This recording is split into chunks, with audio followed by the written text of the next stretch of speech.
bahwa fa'alhamaha fujuraha wa taqwaha qad aflaha man zakkaha wa qad khaba man dassaha. Kita semua punya potensi untuk melakukan taat, punya potensi juga untuk melakukan maksiat. Tapi ingatlah, ketika kita berbuat baik harus dinisbatkannya kepada Allah Subhanahu wa taala. Namun jangan sampai menyalahkan keadaan, menyalahkan takdir ketika kita terjerumus ke dalam kemaksiatan. Ditanya, kenapa kamu tidak melaksanakan sholat? Karena saya sibuk bekerja. Kenapa kamu sibuk bekerja sampai meninggalkan sholat? Karena takdir Allah membuat saya menjadi orang yang sengsara. Misal, itu adalah sebuah kesalahan yang fatal.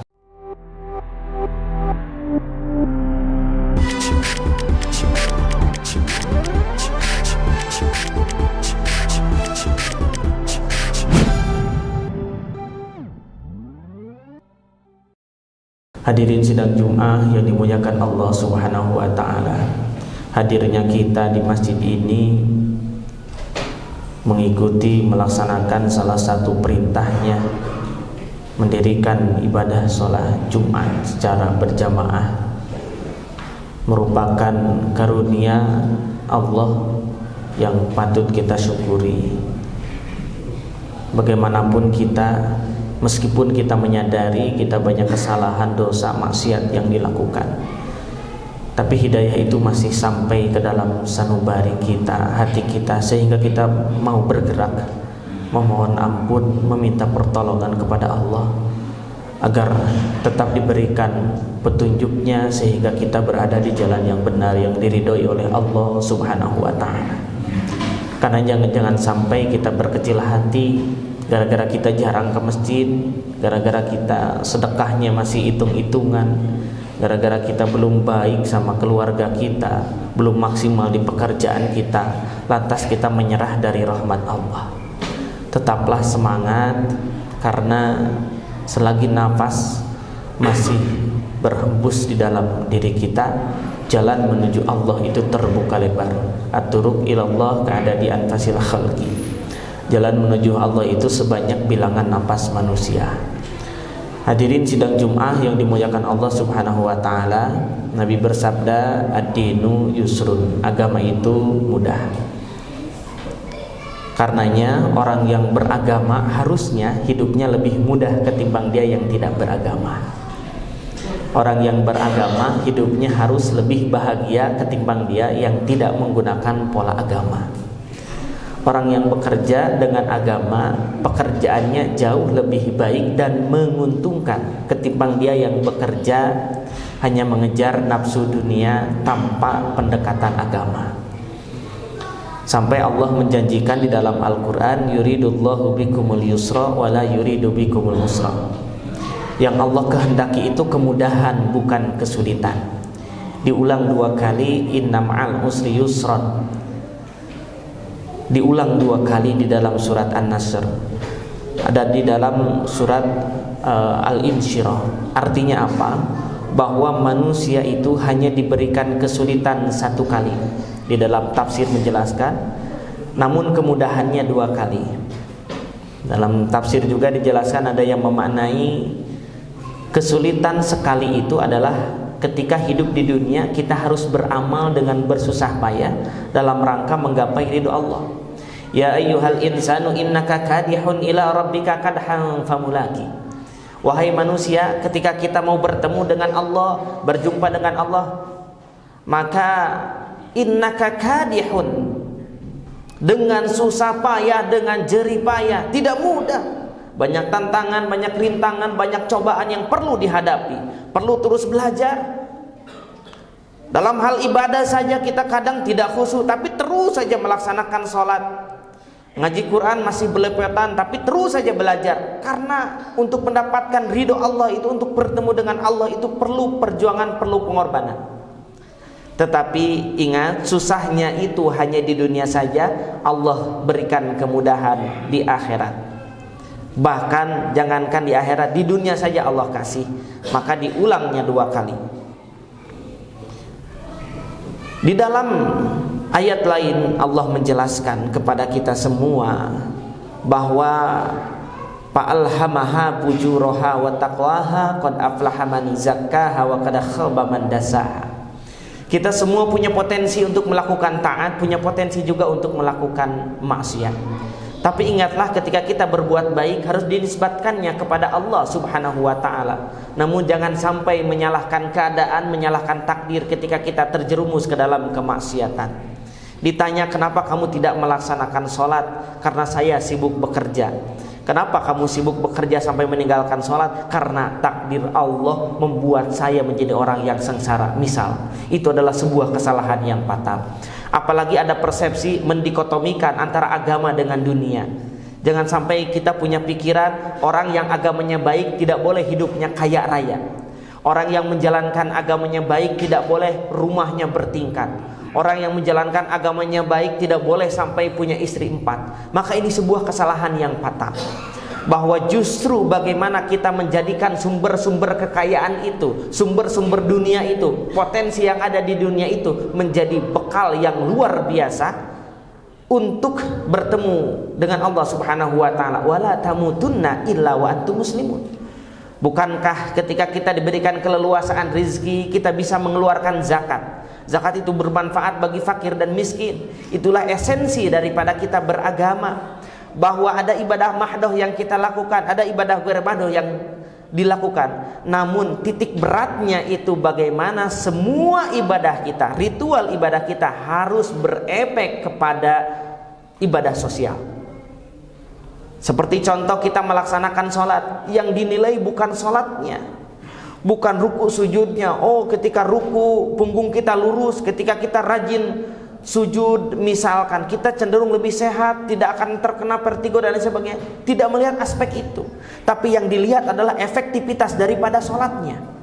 Apa contohnya? Ketika seseorang melaksanakan sholat tanha anil fahsya'i wal munkar, seseorang yang benar sholatnya maka terhindar dari perbuatan keji dan munkar. Dia malu ketika melakukan salah dan dosa. Kenapa? Selama ini dia hidup diberikan rizki oleh Allah Subhanahu wa ta'ala. Ada orang yang ikhtiarnya biasa-biasa saja, tapi Allah kasih maksimal. Ada juga orang yang ikhtiarnya luar biasa, habis-habisan kerja keras, banting tulang, tapi Allah kasih biasa-biasa saja. Artinya, wa ma min dabbatin illa 'alallahi rizquha. Semua ini sudah diatur oleh Allah Subhanahu wa ta'ala. Tapi masuknya agama adalah bagaimana kita menjalani kehidupan ini agar tidak rakus, agar tidak serakah. Itu maksud daripada hubud dunia.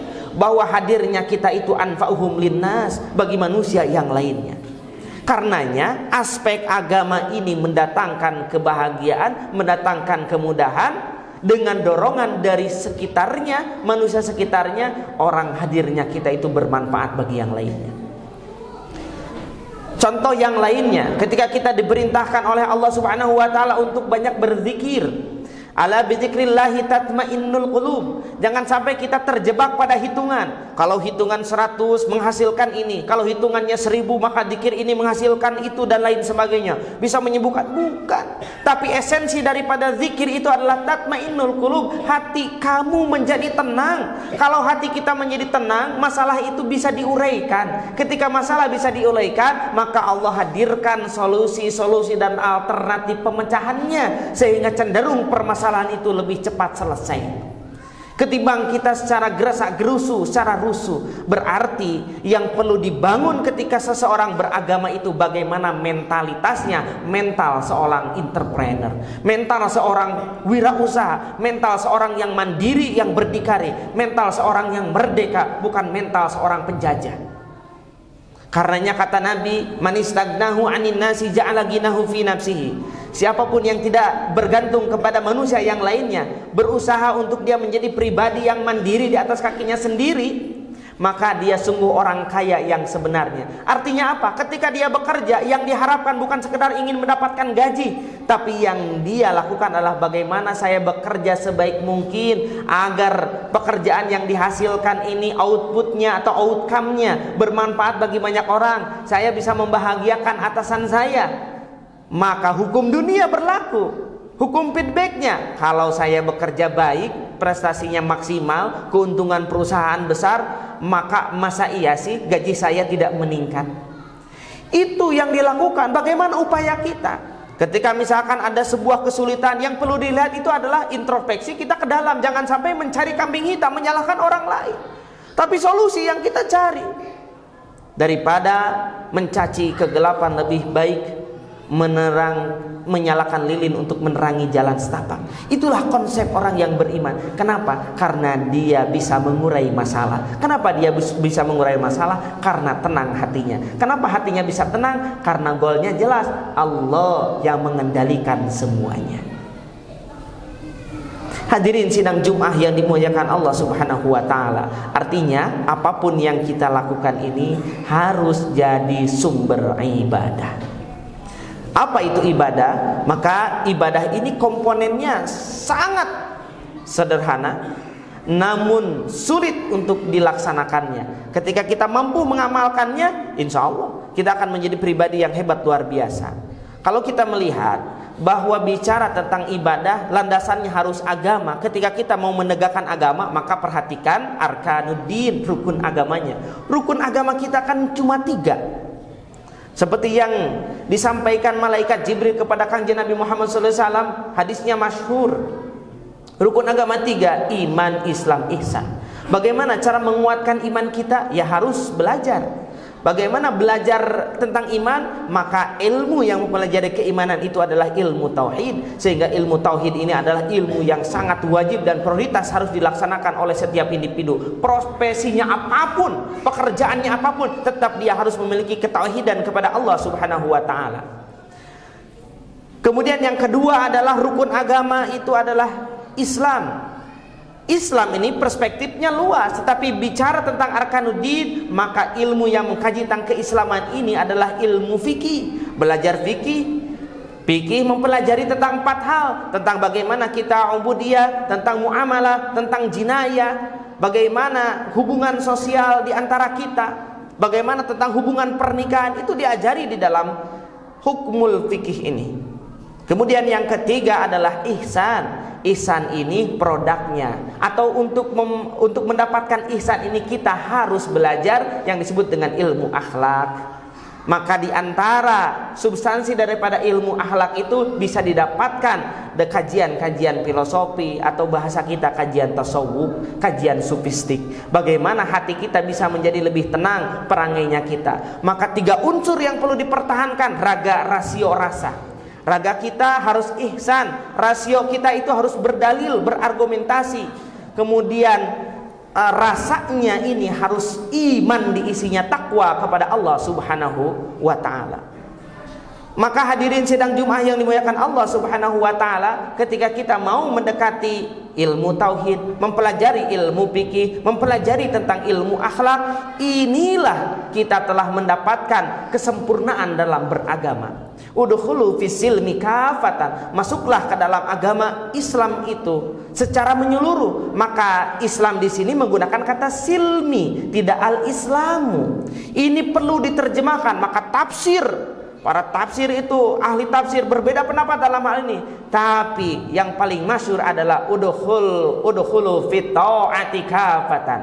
Masuklah ke dalam taat itu secara menyeluruh. Artinya laksanakanlah ketauhidan itu secara sempurna. Jangan pernah sesekali kita menyekutukan Allah Subhanahu wa taala. Laksanakanlah fikih itu secara sempurna. Fikih yang paling utama bagaimana kita mengajarkan tentang sholat.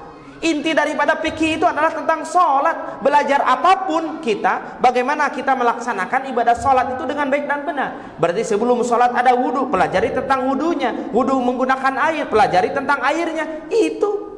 Maka kata Nabi, "Mayuridillahu bi khairan yufaqihu fiddin." Orang baik dicatat oleh Allah Subhanahu wa taala adalah orang yang paham agamanya. Berarti dia mau belajar tentang fikih, bagaimana ibadahnya itu tidak mardudun, tidak ditolak. Karena yang dia lakukan itu ada dalilnya, ada argumentasinya, dan ini wajib dipelajari meskipun dia bukan ustadz, bukan ulama, bukan kiai. Harus, karena setiap individu muslim dia wajib melaksanakan sholat. Kemudian yang ketiga adalah bagaimana dia melakukan pendekatan ibadah ini dengan ihsan akhlak. Ilmu akhlak ini kaitan erat dengan ilmu sosial. Maka yang dipakainya adalah hukum normatif. Bagaimana hubungan bertetangga. Kalau misalkan di pos security itu ada tulisan tamu 1x24 jam wajib lapor, maka itu merupakan pendekatan agama yang dikemas agar mudah dipahami oleh orang sekitar kita. Seperti ada tulisan jangan sampai membuang sampah sembarangan. Kalau buang sampah sembarangan dia dianggap gila. Itu merupakan bagian daripada penerapan agama.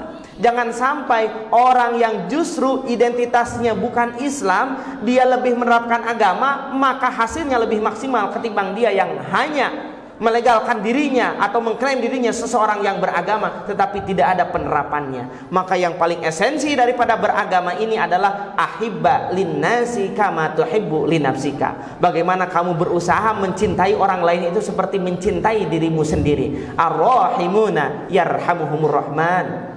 Kalau kita punya sifat pengasih, penyayang, pengertian, maka Allah lah yang akan memperhatikan kita. Karena kita dilahirkan atau diutus oleh Allah Subhanahu wa taala untuk apa? Menyempurnakan akhlak, liutammima makarimal akhlak. Hadirin sidang Jumat yang dimuliakan Allah Subhanahu wa taala, mudah-mudahan jalan kita menuju Allah ini dipermudah, sehingga kita dalam menjalankan agama ini memiliki efektivitasnya. Apa itu efektivitasnya? Bermanfaat bagi manusia sekitarnya.